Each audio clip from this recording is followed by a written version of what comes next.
ولا تخزني يوم يبعثون يوم لا ينفع مال ولا بنون إلا من أتى الله بقلب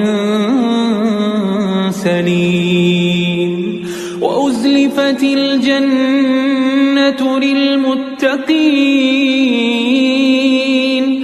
وبرزت الجحيم للغاوين وقيل لهم أين ما كنتم تعبدون من دون الله هل ينصرونكم أو ينتصرون فكبكي